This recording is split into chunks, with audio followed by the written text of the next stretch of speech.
দিছে কেন দাও দিয়া এই এত বড় কাটা নিয়ে তুমি কেমন আছো হ্যাঁ তা সিলাই করো না কিছু না এইসব তুমি কি বলতেছো?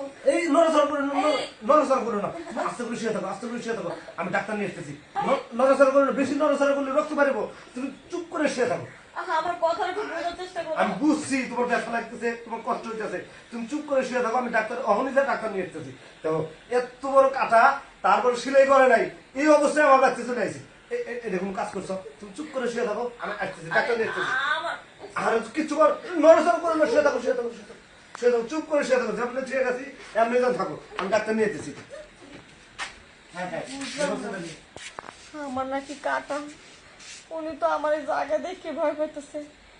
কোনদিন মেয়ে মানুষ বুঝে না কি জিনিস। তো বলো মনে এই যে ডাক্তার সাহেব দেখেন দেখেন কি অবস্থা আমার স্ত্রী হ্যাঁ আমার স্ত্রী দেখেন শুয়ে থাকো শুয়ে থাকো শুয়ে নড়ে না নড়ে না নড়ে না নড়ে না এই দেখেন এই যে দেখেন দেখেন কি অবস্থা কত হানি একবার ফাঁকা হয়েছে হ্যাঁ এটা তো ফাঁক হয়ে থাকবে।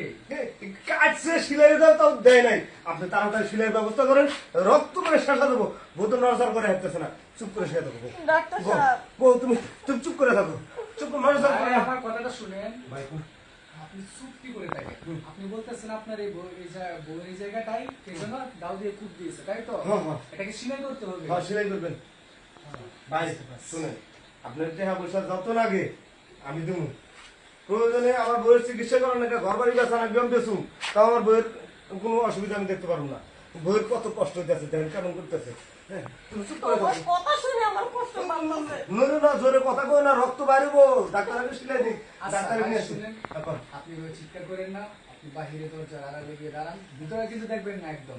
আমার কাছে একটা সুই আছে, ওই সুই দিয়ে আমি এটা সিলি করে দিচ্ছি। আচ্ছা ঠিক আছে ডাক্তার সাহেব আপনি সিলাই করেন আমি যাইতেছি সমস্যা নেই আচ্ছা ঠিক আছে, তাড়াতাড়ি করেন অবশ্যই অবশ্যই। হ্যাঁ রে রক্ত পুরো একবার শেষ হয়ে যাবো ডাক্তার সাহেব, এখন তো বুঝলে আমার স্বামীটা কত বোকা আর কত সরল।